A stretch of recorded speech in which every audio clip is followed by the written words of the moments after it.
Pessoal da OAB, FGV, boa tarde. Então, conforme combinado com vocês, estou aqui no IDC e vou comentar as questões da prova de domingo passado, vou comentar as questões do direito constitucional com vocês, né? Não tem recurso, gente, não tem recurso, tá tudo certinho, mas mesmo assim eu vou comentar as questões, né? Porque o pessoal me pediu, enfim, e vou fazer esse trabalho, esse esforço com vocês. Olha aqui, ó. Como a gente falou em aula várias vezes, né, o direito constitucional tá da questão 13 até mais ou menos a 19, 20, então tá, olha aí, começou na prova agora da FGV a questão 13 em diante ali, foi até a 19, né, porque a questão 20 já era relacionada mais a direitos humanos. Bom, então assim, ó, vamos comentar rapidamente uma por uma ali. Então, questão 13, Pedro, reconhecido advogado na área do direito público, reconhecido advogado na área do direito público, ele é contratado para produzir um parecer sobre a situação que envolve o Pacto Federativo entre os Estados brasileiros. Pacto Federativo, cláusula pétrea, primeira coisa que a gente tem que pensar, né? Ah, prof, eu não pensei nisso. Tá, tudo bem, não se estressa, vamos continuar lendo. Pedro, reconhecido advogado na área do direito público, é contratado para produzir um parecer sobre a situação que envolve o Pacto Federativo entre os Estados brasileiros. Ao estudar mais detidamente a questão, conclui que, para atingir o seu objetivo, é necessário analisar o alcance das chamadas cláusulas pétreas. Com base na ordem constitucional brasileira vigente, assinale, dentre as opções abaixo, a única que expressa uma premissa correta sobre o tema, ou seja, sobre as cláusulas pétreas, e que pode ser usada pelo referido advogado no desenvolvimento de seu parecer. Em resumo da ópera, o que está certo falar sobre cláusulas pétreas? Vamos lembrar das cláusulas pétreas? Artigo 60, parágrafo 4º da Constituição, né? Lá no artigo 60, parágrafo 4º diz que cláusulas tão fortes, tão duras dentro da Constituição que não podem nem ser tendidas a ser abolido por emenda constitucional, né? Não pode retirar o ipsis literis do que está escrito ali, né? Por emenda, quais sejam os direitos e garantias individuais, diz ali, né? A forma de Estado federativa, federação, a separação dos poderes e diz ali também voto direto, secreto, universal e periódico, né? Então são as cláusulas pétreas, cláusulas tão fortes dentro da Constituição que não podem nem ser tendentes a ser abolido por emenda constitucional. A emenda constitucional pode até melhorar, ampliar o entendimento, né? Interpretar cláusulas pétreas. Agora não pode ser retirado o que está escrito ali. Bom, então, letra A. As cláusulas pétreas podem ser invocadas para sustentar a existência de normas constitucionais superiores em face de normas constitucionais inferiores, o que possibilita a existência de normas constitucionais inconstitucionais. Mas por Deus do céu, né? O que é isso? Lembrem quando a gente, na primeira aula do curso do IDC da OAB, né? Quando eu coloco no quadro, que eu passo 20 e poucos minutos, 25 minutos, um pouco mais até, falando na pirâmide de Kelsen, né? Que eu coloco Constituição Federal, coloco aqui emendas constitucionais e aqui as outras normas, né? Do ordenamento. E aí eu digo assim, entre toda a explicação que eu dou lá sobre a hierarquia e supremacia de normas, e eu digo, cai, prova isso, né? Lembrem ali, não há de se falar de supremacia de direitos constitucionais com ela própria. Ou seja, não é que não existe supremacia e hierarquia entre direitos, claro que existe. Direitos da Constituição Federal, por exemplo, são hierárquicos, são maiores, né? São mais pesados do que direitos infraconstitucionais, de normas infraconstitucionais. Os direitos da Constituição também são mais pesados em relação a direitos que estão de outra Constituição, por exemplo, Constituição Estadual. Obviamente que pesa mais os da Constituição Federal. Agora, ela com ela própria, em resumo da ópera, do artigo 1º até o último da Constituição Federal, não é que se falar em hierarquia, em peso, pesa tudo igual. Eles são equivalentes, são isonômicos, né? Então, não existe direitos constitucionais inferiores e direitos constitucionais superiores. Não para FGV, isso não é mestrado e nem doutorado. Aqui a gente não sai do que a prova quer, né? Então não existe isso, né? De novo, não é que não exista direitos constitucionais superiores ou inferiores, até existe, mas da Constituição Federal em relação a outras constituições menores. E normas infra também, aí tudo bem, mas ela com ela própria, obviamente que não, né? Então que isso? Outra coisa, ó, olha ali, ó, o finalzinho da letra A. Pois é, o que possibilitaria a existência de normas constitucionais inconstitucionais. Ou seja, lembrem da aula de direitos políticos, quando lá no artigo 14, que eu falo no referendo, E aí eu falo naquela ação direta de inconstitucionalidade que o STF julgou há muito tempo atrás sobre referendo, que ele disse assim, ó, não há que se falar no Brasil em inconstitucionalidade originária. E aí eu digo, ou seja, a própria Constituição Federal com ela própria, como é que vai ser inconstitucional? Né? Normas inconstitucionais são normas, por exemplo, de direito pós-constitucional frente à própria Constituição. Então, adequar normas que estão abaixo da Constituição a ela. Tudo bem, adequar normas de constituições menores à Constituição maior que a Constituição Federal. Tudo bem também, mas ela com ela própria, não há como a Constituição Federal ser inconstitucional contra ela mesma, pois é ela que cria as coisas ali. Então, obviamente, lembrem das aulas, por Deus do céu, a letra A está completamente errada, né? Letra B. Norma introduzida por emenda à Constituição se integra plenamente ao texto constitucional. Norma introduzida por emenda integra-se ao texto da Constituição, não podendo, portanto, ser submetida a controle de constitucionalidade, ainda que sob alegação de violação à cláusula pétrea. Ué, mas e vem cá, e lá no artigo 59 da Constituição não começa lá com emendas constitucionais? Processo legislativo, né, brasileiro, federal, não começa com emenda constitucional? Depois lei complementar, lei ordinária, lei delegada, enfim, medida provisória, decretos, resoluções. Emenda constitucional não faz parte do processo legislativo? Não é direito pós-constitucional? Tudo que for direito pós-constitucional, obviamente que sofre controle de constitucionalidade, né? Tudo que está no 59, por exemplo, sofre controle de constitucionalidade. Então, obviamente, que embora o iniciozinho esteja certo, o fim da letra B está também fora da casinha, nada a ver. Letra C. Mudanças propostas pelo Constituinte Derivado Reformador. E daí, quando a professora na primeira aula de Direito Constitucional diz assim, ó, acostume-se com a nomenclatura porque vai cair em prova. Daí na primeira aula, quando eu coloco lá assim, ó, pessoal aqui vê? Quando eu coloco assim, ó, poder constituinte se divide em originário, né? E aqui o originário histórico, revolucionário, enfim, aqui o derivado. E aí eu ponho assim, ó, derivado decorrente, reformador, revisor. E aí eu digo assim, vai cair em prova, acostumem-se com a nomenclatura. Vocês não acreditam em mim, né? Olha ali, ó. Letra C. Mudanças propostas por constituinte derivado reformador. Quem é isto? Emenda constitucional. Mudanças propostas por emenda, porque poder constituinte reformador é o nome que se dá à emenda. Reforma da Constituição, quantas vezes a gente fala em aula? É emendar a Constituição, né? Então, mudanças propostas por emenda estão sujeitas a controle de constitucionalidade, sendo que as normas ali propostas por emenda não podem afrontar cláusulas pétreas estabelecidas na Constituição da República. Certíssima, porque questão de prova de vocês, a gente sempre fala em aula, né? A própria Constituição Federal limita o seu poder de reforma, a própria Constituição Federal limita o seu poder constituinte reformador, a própria Constituição Federal limita o seu poder de emendar cláusulas tão duras, tão fortes dentro da Constituição, cláusulas pétreas que não podem nem ser tendentes a ser abolido por emenda constitucional, né? Certíssima, a letra C está certíssima, mas não gosto de marcar sem ler a D, então vamos ler a letra D. Os direitos e as garantias individuais considerados como cláusulas pétreas estão localizados exclusivamente nos dispositivos do artigo 5º? Direitos individuais, prof, é o artigo 5º. Segura lá. Mas segura lá. De modo que é inconstitucional atribuir essa qualidade de cláusula pétrea a normas fundadas em outros dispositivos constitucionais. Ainda bem que colocaram esse final de frase aqui, porque todo mundo foi bem nessa por causa desse final de frase. Vamos lembrar um pouquinho. Os direitos e garantias individuais considerados como cláusulas pétreas estão localizados no artigo 5º, sim, mas eles não são exclusivos do artigo 5º. Lembra quando, de novo, vou pegar o apagador aqui. Lembra quando, na primeira aula de Direito Constitucional, a gente faz lá um daqueles esquemas, e um dos esquemas que eu faço é assim, ó, direitos e garantias fundamentais são direitos individuais e sociais.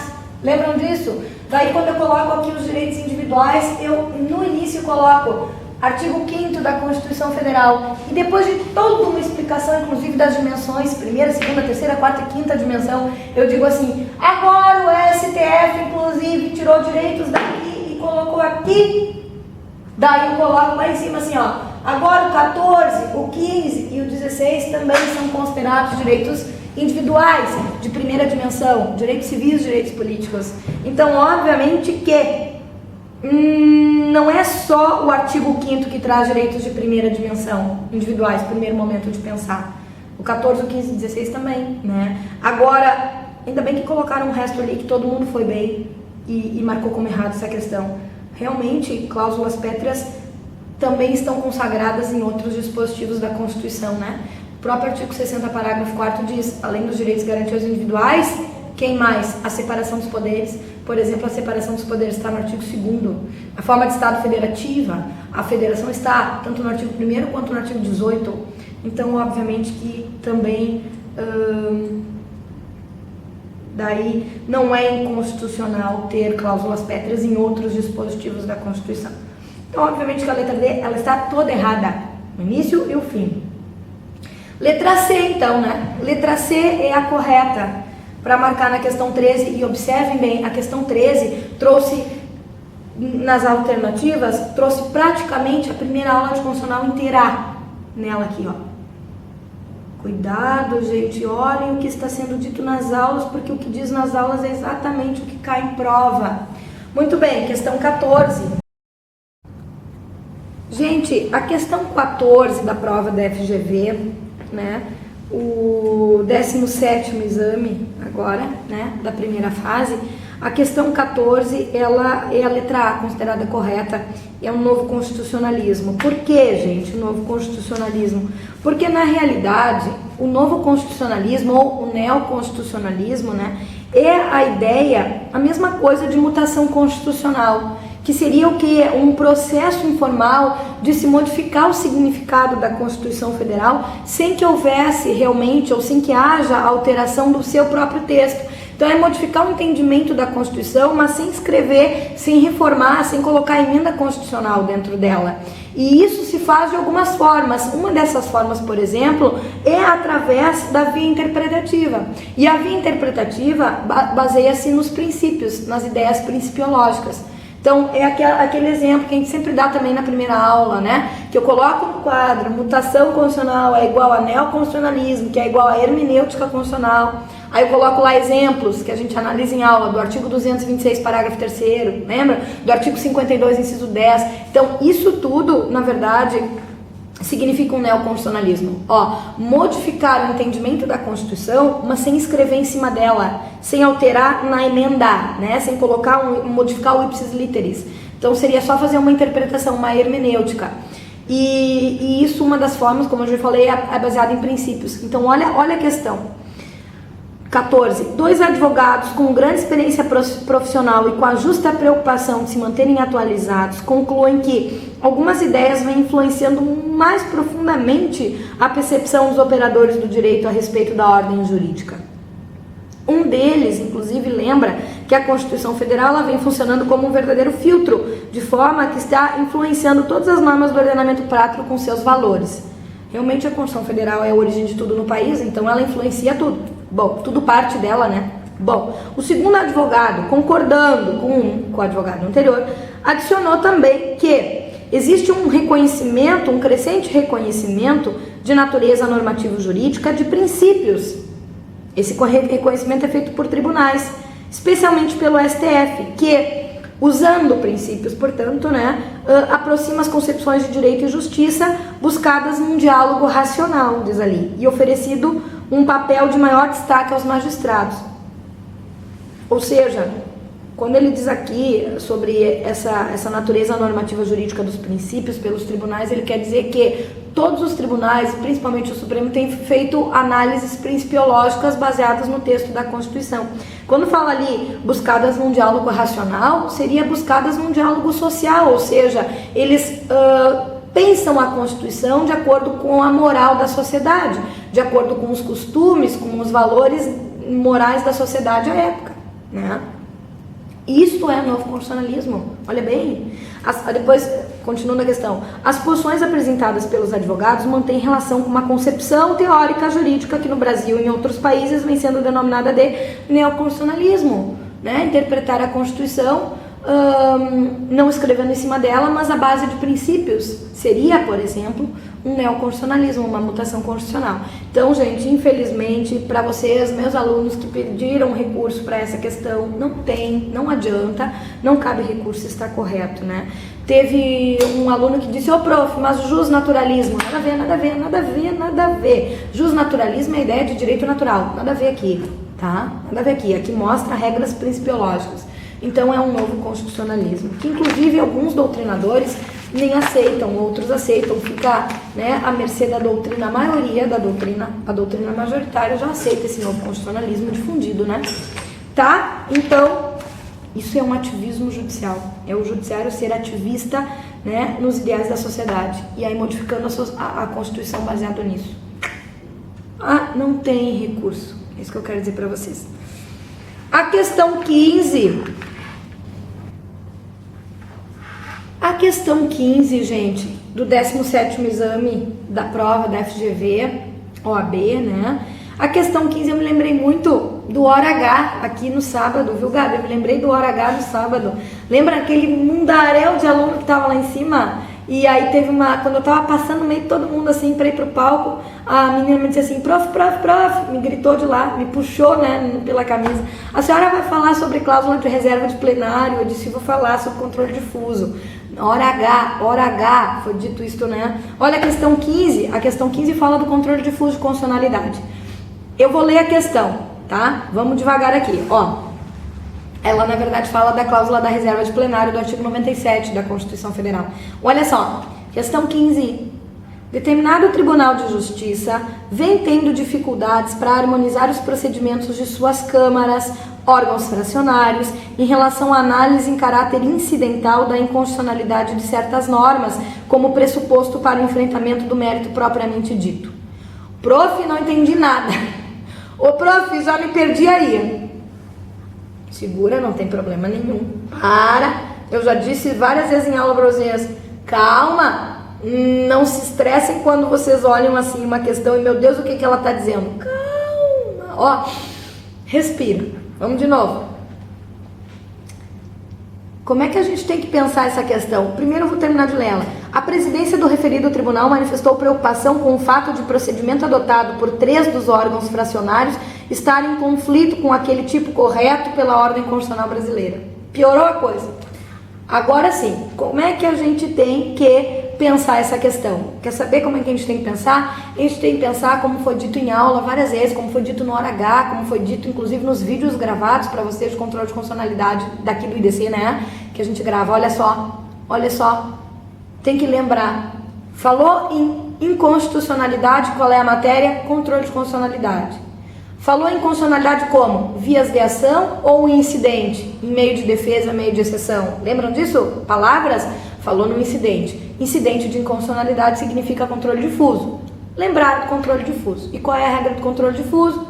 Artigo 52.10, poderes do Senado, talvez, judiciário, principalmente STF interpartes, mas não só STF, mas interpartes. Essa é a regra do jogo, né? Difuso, não vinculante, enfim. Era aquela história de lembrado reserva de plenário, do artigo 97, que é o controle difuso, né? Se fosse falar em inconstitucionalidade, vias de ação, ação direta de inconstitucionalidade, ação declaratória de, enfim.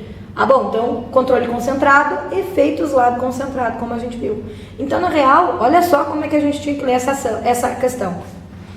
Determinado Tribunal de Justiça vem tendo dificuldades para harmonizar os procedimentos de suas câmaras, órgãos fracionários, em relação à análise, isso é problema do tribunal, que estava com dificuldade, né? Em relação à análise de caráter incidental da inconstitucionalidade. Matou a questão. Falou em caráter incidental, falou em controle difuso, é ele que eu tenho que pensar. É isso aí. Tá?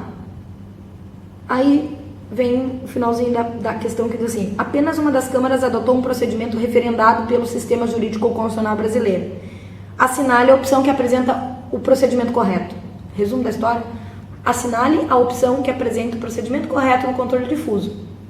Porque o resto para nós aqui não interessa. Interessa que é controle difuso. Como é que a gente sabe que é controle difuso? Incidente de inconstitucionalidade. Então vamos lembrar um pouquinho. Qual é a regra do controle difuso? Difuso é próprio nome diz, é uma declaração incidental. Então eu não queria declarar aquela norma inconstitucional para toda a sociedade. Eu só queria ganhar meu processo contra o Gabriel, que está aqui me filmando. E para mim ganhar o meu processo contra ele, tomara que qualquer juízo me desse um incidente, uma declaração incidental ali de inconstitucionalidade, maravilha, eu ganhava meu processo.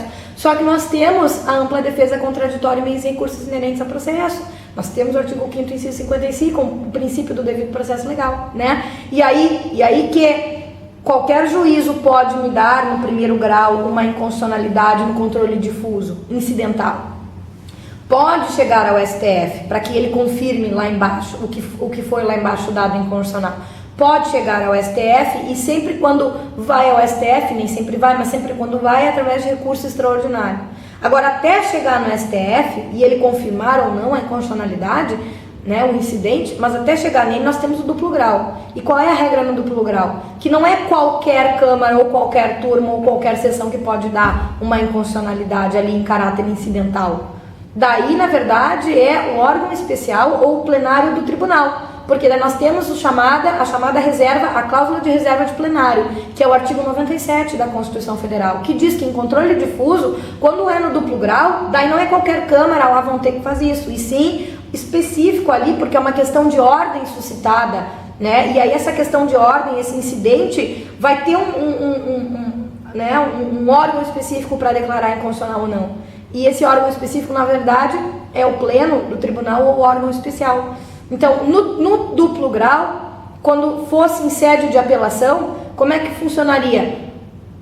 Entra um recurso de apelação e daí, obviamente, dependendo do regimento interno do tribunal, vai ser distribuído para alguma Câmara, alguma sessão, alguma turma, enfim. Daí, essa Câmara, a regra é não fazer, não declarar incidente de inconstitucionalidade e sim mandar para o pleno ou mandar para o órgão especial para que eles declarem ou não. Porque tem a cláusula da reserva de plenário. Por maioria absoluta dos membros do pleno ou do órgão especial, eles vão declarar inconstitucionalidade. E é assim que funciona o procedimento. Agora, existe possibilidade, prof, de qualquer Câmara ou qualquer turma ou qualquer sessão num duplo grau acabar dando um incidente de inconstitucionalidade sem mandar a questão de ordem para o pleno? Até existe uma possibilidade. Por quê? Porque daí aqui nós temos um princípio chamado princípio da economia processual, né? Que é quando o STF já decidiu sobre o assunto, então ele já decidiu sobre aquela matéria, ou então quando o próprio órgão ou especial ou pleno do tribunal também já decidiram sobre aquele assunto, sobre aquela matéria. Então não tem por que mandar de novo para eles. Aí, né, copiando essa decisão, a Câmara ou a turma específica ali que foi distribuído o processo até pode fazer. Mas é quando tem decisão. Decisão de quem, prof? Decisão unicamente do STF em relação ao tema e não do STJ, como diz ali. Para quem me perguntou sobre a letra B. Tá? Segura lá que a gente já vai ver. Decisão do STF ou então do próprio tribunal ali, o órgão especial ou o pleno dele próprio. Tá? Então vamos ver qual é que se encaixa nesse procedimento que a gente acabou de falar. Letra A. A primeira Câmara, ao reformar a decisão de primeiro grau, em sede de recurso, reconheceu incidentalmente a inconstitucionalidade na norma que dava suporte ao direito pleiteado, entendendo que o sistema jurídico reconhece essa possibilidade ao juízo monocrático por razões lógicas e também se estende aos órgãos de recurso. A primeira Câmara, a lá vão ter, não poderia declarar, ela teria que receber o processo e mandar para o pleno ou para o órgão especial, essa era a regra, né? Então, errado, o juízo de primeiro grau pode, qualquer juízo pode, mas no duplo grau não é qualquer um que pode. Errado, então. Letra B, a segunda Câmara analisou o recurso interposto e reconheceu incidentalmente a inconstitucionalidade da norma, né, fundamentando-se em cristalina jurisprudência do STJ. Se dissesse STF relacionado ao tema, até eu diria, é uma das possibilidades que se dispensa o procedimento da reserva da cláusula de plenário. Mas não STJ, por Deus do céu, tá errada, pelo finalzinho. Letra C. A terceira Câmara, ao analisar o recurso interposto, reconheceu o incidente de inconstitucionalidade, fundamentando-se em pronunciamentos já anteriores do próprio órgão especial do tribunal. Tá. Daí é uma forma que se dispensa a reserva de plenário. Certíssima. Tá, tudo bem, mas eu não gosto de marcar sem ler as outras. Então assim, ó, a letra A, fora da casinha. A letra B, fora da casinha. Por enquanto eu fico com a letra C. Letra D. A quarta Câmara, embora não tenha declarado a inconstitucionalidade da norma, solucionou a questão de mérito, afastando a aplicação da referida norma, apesar de estarem presentes os seus pressupostos de incidência. Observe que aqui não deu nenhuma exceção, não disse que ela julgou o mérito, ela nem poderia julgar o mérito, né? Não assim, ela teria que analisar primeiro o incidente de inconstitucionalidade. E aí a regra é, a regra que a gente já falou, enfim, não vamos repetir. Então ela não poderia julgar o mérito, não assim, né? Obviamente errado também, tá? Então a letra que se encaixa no procedimento que a gente viu é a letra C, né? É a letra C. O gabarito consta... Deixa eu só confirmar se aqui o gabarito é a letra C mesmo, certíssimo, tá? Vamos para outra? A questão 16, gente, ela é chatinha de fazer. Ela eu até considerei, não pela matéria, mas eu pensando em vocês, eu considerei a mais chata de fazer, tá? Porque é ali do artigo 21 a 24 da Constituição Federal, são as competências dos entes. Mais precisamente fala da competência do artigo 22, competência privativa da União, né? Inciso 1º, na verdade, fala ali. Então, vamos só lembrar um pouquinho. A competência privativa da União, o que é do artigo 22? Tudo que está escrito ali é da União fazer, é uma lei federal sobre o tema. Quando a União quer, ela delega para os estados. E obviamente que se ela delegar é que o estado pode fazer. Se ela não houver essa delegação, que o parágrafo único, inclusive do artigo 22 diz, é através de lei complementar que ela delega, matéria reservada à lei complementar. Se não houver essa delegação, seria inconstitucional o estado fazer, ela vão ter, sem primeiro ter essa delegação da própria União delegando para os estados. Então seria inconstitucional o estado fazer assim, ela vão ter, porque estava a fim de fazer. Né? Então isso é a ideia do artigo 22 da Constituição Federal, privativa da União, porque é primeiro dela e se ela quer, ela delega para o Estado, mas ele não pode fazer sem a delegação. Bom, aí veio a questão 16 e diz assim, prof, por que o Estado não pode fazer sem a delegação? Porque se fizer é inconstitucional, tá afrontando, precisa da delegação, precisa de uma lei complementar delegando, tá? Essa é a regra. Bom, aí vem a questão 16 e diz assim, determinado estado da federação vivencia sérios problemas de segurança pública, sendo frequentes as fugas dos presos transportados para participar de atos processuais que são realizados no Poder Judiciário. Para remediar essa situação, foi editada uma lei estadual estabelecendo a possibilidade de utilizar um sistema de videoconferência no âmbito daquele estado. Diante de tal quadro, assinale a afirmativa que se ajusta à ordem constitucional. Então, observem aqui que foi feita uma lei estadual estabelecendo esse sistema de videoconferências que era para evitar a fuga de presos na hora do deslocamento, né? Bom, maravilha a lei. Só que lembrem que no artigo 22, inciso 1º da Constituição, diz, entre outras coisas, compete privativamente à União legislar sobre direito penal e processual penal. E isso nada mais é do que direito penal e processual. Então, é uma competência privativa da União. Tá, não poderia ter a lei estadual então, prof? Claro que sim, mas aí teria que dizer na questão assim, ó, a União delegou para o Estado a possibilidade desse Estado fazer e ele fez porque a União delegou antes por lei complementar. Como a questão da FGV não disse, é porque não é para pensar que isso foi feito. Porque se o legislador da prova quisesse que se pensasse que isso foi feito, que houve a delegação, ele teria colocado aqui. Ele não colocou porque ele quer que diga assim, opa, só um pouquinho, maravilha essa lei estadual, mas ela só poderia ter sido feita se houvesse a delegação. Não houve inconstitucionalidade da lei estadual, porque está afrontando a competência privativa da União. É isso que eles querem que pense. Vamos ver o que está se encaixando aqui? Vamos ver o que se encaixa? Letra A. A lei estadual é constitucional porque a matéria se insere na competência local dos Estados-membros, versando sobre assunto de interesse local. Primeiro lugar, mesmo que ficasse em dúvida se é constitucional ou inconstitucional, na verdade é e a gente já viu por quê. Mas mesmo que vocês ficassem em dúvida, na boa, regra que a gente falou em aula várias vezes, são jogo de palavras. Para FGV, o artigo 21 a 24 é jogo de palavras. Interesse local, eu disse, a questão local não cabe. Interesse local não é uma palavra que se use para lei estadual, é uma palavra que se use para lei municipal. Artigo 30 da Constituição. Lembram daquele quadro imenso que a gente faz? E aí eu coloco as palavras, uma delas, inclusive, lá no finalzinho do quadro é interesse local, município. Então, lembrem de toda aquela ideia que a gente falou na aula, jogo de palavras aqui, as palavras excluem as questões. Interesse local não cabe aqui para estados, já estava fora da jogada. Bom, e aí os alunos, né, que fizeram com a gente o curso, lembram bem disso, desta aula aí. Então, olha bem como que a gente conhece aqui no IDC, a banca, olha bem. Letra B, a lei estadual, ela é inconstitucional, porque afronta a competência privativa da União para legislar sobre direito processual penal. Certíssimo, certíssimo, exatamente essa ideia que a gente chegou quando a gente leu ali a questão. Né? Bom, não gosto de marcar assim, prof. A letra A está fora da jogada, até porque as palavras não combinam. Vou ler a letra C. A lei estadual ela é constitucional porque a matéria se insere no âmbito da competência delegada da União, versando sobre direito processual. Bah, prof. Olha só, a letra C está certa, é delegável mesmo da União, é um direito processual ali, mais precisamente penal, né? Por que não dava para marcar a letra C?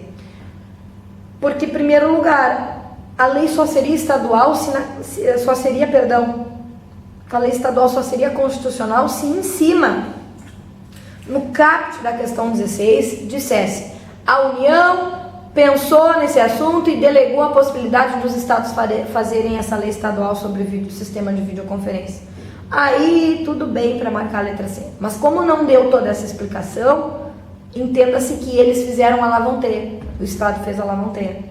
Então por isso que a letra C não adianta marcar recurso. Não cabe recurso porque não diz nada sobre a União delegar. Tá? Só poderia ter recurso se dissesse em cima. Então a letra B ainda continua sendo com o viés certo aqui de se pensar. Né?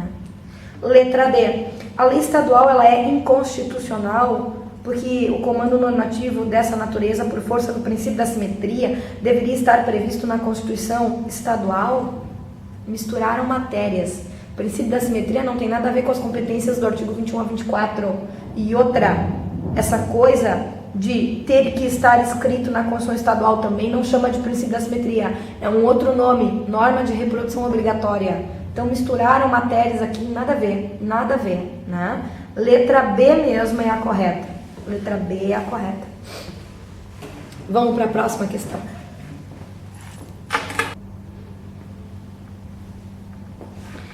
Gente, a questão 17 da prova da FGV, do 17º exame, né, de domingo agora passado, estava no quadro, no hora H, no sábado, né?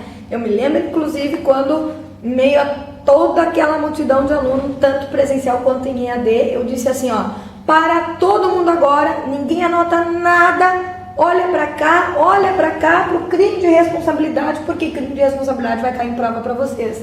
Eu lembro ainda que eu fiz o esquema deles ali e disse, vai cair em prova, me preocupo com crime de responsabilidade, vem em prova, como é que funciona o procedimento, né? E aí a gente começou a falar no procedimento. Então, olha bem, questão 17, um representante da sociedade civil apresentando indícios de que o presidente da República teria ultrapassado os gastos autorizados pela lei orçamentária e, portanto, cometido crime de responsabilidade, denuncia o chefe do Poder Executivo Federal à Câmara dos Deputados. Né? Ainda bem que denunciou a Câmara, né? Porque a denúncia a gente viu que é feita sempre para a Câmara e o processo de julgamento é na pessoa do Senado Federal. Né? Para crime de responsabilidade, lembrem que a gente viu, inclusive, em aula e no hora H, 2/3 da Câmara dos Deputados, né, autorizam, e o processo de julgamento, 2/3 do Senado Federal, maioria absoluta, condena, né? Então é 2/3, e 2/3 é maioria absoluta. Maioria absoluta é metade mais um da casa, né? Então, vamos de novo. um representante da sociedade civil, apresentando indícios de que o presidente da República teria ultrapassado os gastos autorizados pela lei orçamentária e, portanto, cometido crime de responsabilidade, denunciou o presidente à Câmara dos Deputados. Maravilha até aí. Protocolizada a denúncia na Câmara, foram observados trâmites legais e regimentais, de modo que o plenário pudesse ou não autorizar a instauração do processo e julgamento lá pelo Senado, né? Do total de 513 deputados da Câmara, porque o total a gente já viu que é 513 mesmo, né? Apenas 400 estiveram presentes à sessão, sendo que 260 votaram a favor da instauração do processo. Então 260 não é metade mais um, né? 260 não é metade mais um. Por quê? Porque maioria absoluta é metade mais um da casa, né? E isso dá 267 deputados federais. Gente, a questão 18 nada mais é do que a primeira aula dos poderes, quando a gente fala no artigo 2º da Constituição Federal, né? Da independência e da harmonia dos poderes. Então lembra quando eu falo para vocês que são 3 poderes, né? E obviamente depende do ente, porque não há poder judiciário a nível municipal, enfim, né? Mas são 3 poderes, né, da União, independentes e harmônicos entre si. E aí a gente fala que a independência significa a função típica para cada poder, né? E que a harmonia significa a função atípica, a função subsidiária. Ainda eu coloco também no quadro, né? E digo assim, ó, a função de harmonia dos poderes, para cada um dos poderes, né? Eles também exercem, além da sua função típica de independência, a sua função de harmonia, esse sistema de controles, de freios e contrapesos dos poderes, né? O checks and balances. Então, nada mais é do que aquela parte da aula que a gente fala bastante aqui sobre a teoria tripartite dos poderes e o que significa a independência e a harmonia do artigo 2º. Olha bem como é que diz a questão 18. A discussão a respeito das funções executiva, legislativa e judiciária parece se acirrar em torno dos limites do seu exercício pelos 3 tradicionais poderes. Nesse sentido, sobre a estrutura adotada pela Constituição Federal Brasileira de 88, assinale a afirmativa correta. Ou seja, relacionada aos 3 poderes, faça análise, né, da afirmativa correta. Letra A. O exercício da função legislativa, ela é uma atribuição concedida exclusivamente ao Poder Legislativo como decorrência natural de ser considerado o poder que mais claramente representa o regime democrático. Não, o regime democrático significa, né, o povo participar na elaboração das decisões políticas de um país, não obrigatoriamente tem a ver com os poderes.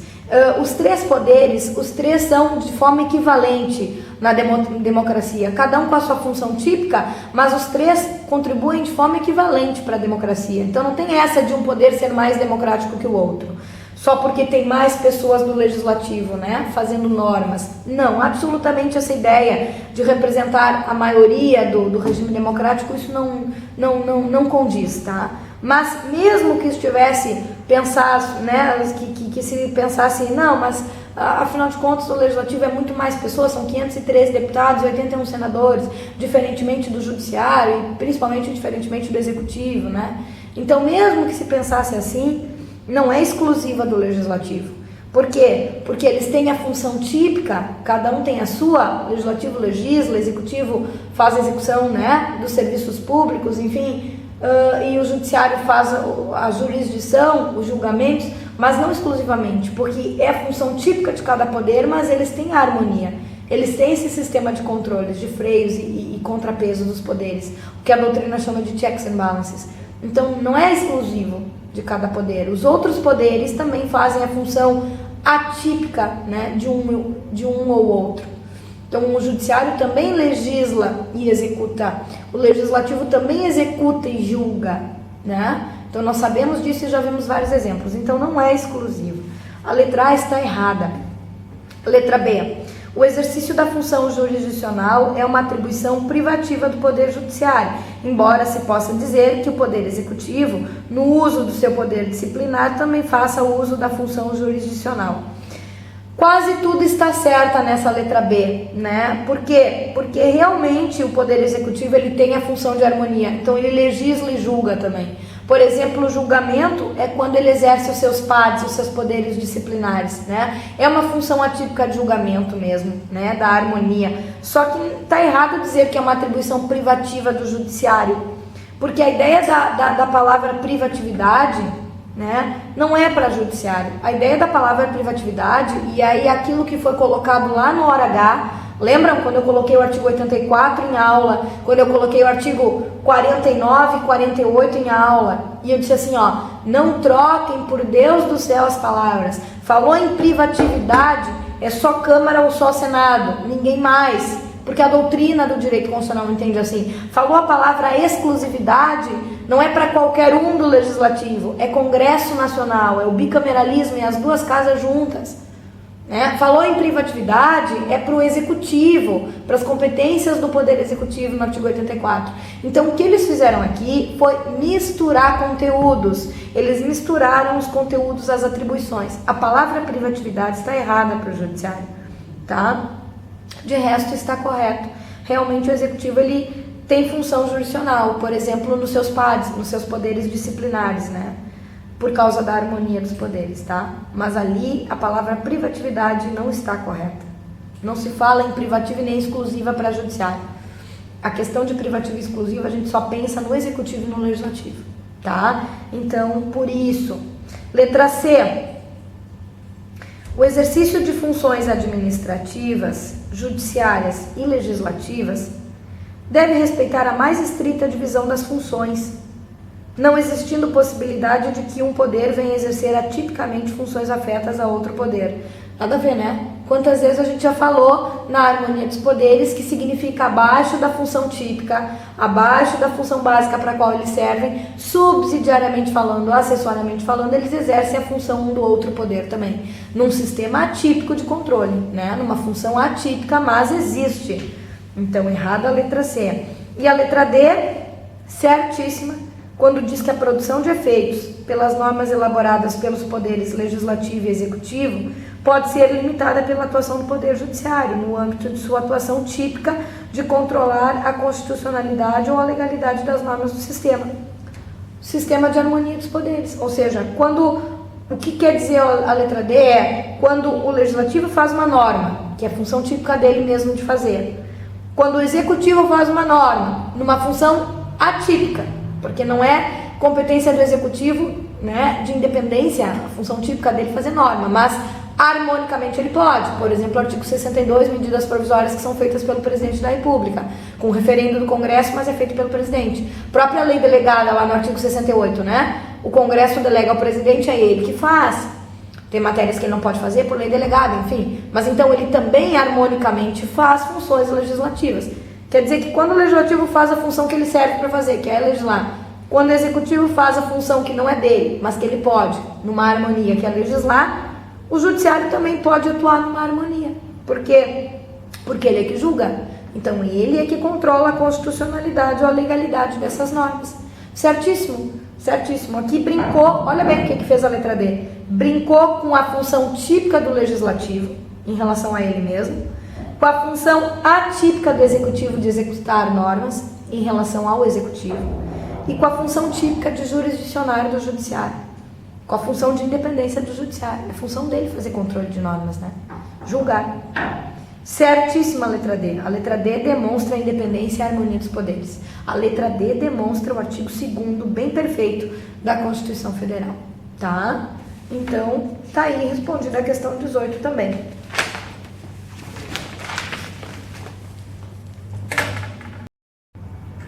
Gente, e por final, a questão 19 fala nas CPIs, né, nas comissões parlamentares de inquérito, o que afinal prescindiria de ordem judicial e o que, né, pelas alternativas ali, o que a CPI teria que fazer com a ordem judicial e o que ela poderia fazer sem. Na verdade, ali o que nos interessa é qual que prescindiria de ordem judicial. Qual o poder da CPI ali que não precisaria ter ordem judicial, né? E aí a que se encaixa ali é a letra C. A letra C, a quebra de sigilo fiscal dos servidores públicos que, sem aparente motivo, apresentaram público e notório aumento do seu padrão de consumo. Por que a letra C? Porque, de novo, né, gente, em regra, existe um princípio constitucional, princípio chamado, inclusive, reserva da jurisdição, né, princípio constitucional da reserva da jurisdição, que alguns atos, né, ficam reservados estritamente ao Poder Judiciário, né, e inclusive essas limitações do que é reservado ao Judiciário e o que não é reservado no caso das CPIs, o que elas podem fazer sem a autorização do judiciário. Tudo isso tem sido objeto de vários arrestos, inclusive relacionados ao tema, né? De várias jurisprudências do STF relacionadas ao tema, inclusive. Por exemplo, no mandado de segurança 23.452, é um mandado de segurança ali onde o STF demonstra o que precisaria de ordem judicial e o que não precisaria para questões de comissão parlamentar de inquérito, né? E também no informativo 212 do STF fala sobre o assunto, várias situações ali em que precisa e não precisa. Em resumo da história, a letra A, a letra B e a letra D, todas obrigatoriamente, né, seria imprescindível a autorização do judiciário ali. Busca e apreensão de documentos, precisa de autorização judicial, até mesmo por essas próprias jurisprudências do STF, até mesmo, né, no mandado de segurança, informativo 212, ele demonstra que precisa, né? A letra B, autorização ali para interceptação de comunicações telefônicas, óbvio que precisa, e isso é constitucional. O artigo 5º, inciso 12, inclusive, diz, né, que precisa de ordem judicial, então óbvio que não prescinde, ao contrário, imprescinde a autorização judicial nesse sentido. A letra A, determinação de prisão preventiva, né, salvo em flagrante, então obviamente que precisa também, tá? Agora, a letra C, a quebra de sigilo fiscal do servidor, seria um poder da comissão parlamentar de inquérito ali, né, que prescindiria de ordem judicial para isso. Prof, onde é que eu acho a matéria? Então, falei, né, esse informativo 212 do STF é muito interessante ler. Tem um mandado de segurança também, 23.452, que é um mandado de segurança bem interessante ali para estudar também esses poderes da Comissão Parlamentar de Inquérito, tá? E esses arestos aí do STF sobre o tema. Certo?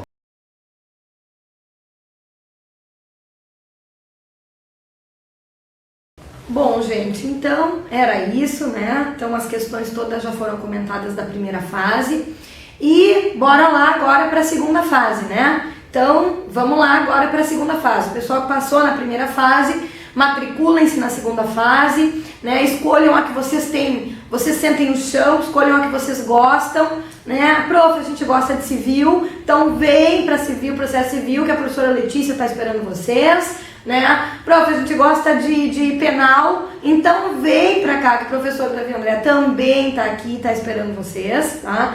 Prof, a gente quer constitucional, vai ter curso de constitucional na segunda fase, o curso vai ser presencial e também em EAD, né, ao vivo. Então nós vamos ter umas mais de 15, 16 aulas, agora até depois tem que, não lembro agora, meu coordenador parece que me deu 17, 18 aulas pra gente poder ver toda a matéria do direito constitucional para a segunda fase da ordem, inclusive as peças de direito constitucional, as peças que caem. Então a gente vai estudar todas, uma por uma e não é muito, são de 7 a 10 peças de direito constitucional, sendo que na verdade nem caíram todas as peças de constitucional, né? Então até hoje cai algumas peças, não todas, são poucas peças e é muito fácil a visualização de qual peça eles querem. A gente vai estruturar a peça, vai saber montar a peça, simplesmente assim, ó. Quem gosta da matéria, quem sente chão, quem sente, né, que tem base para fazer aquilo ali,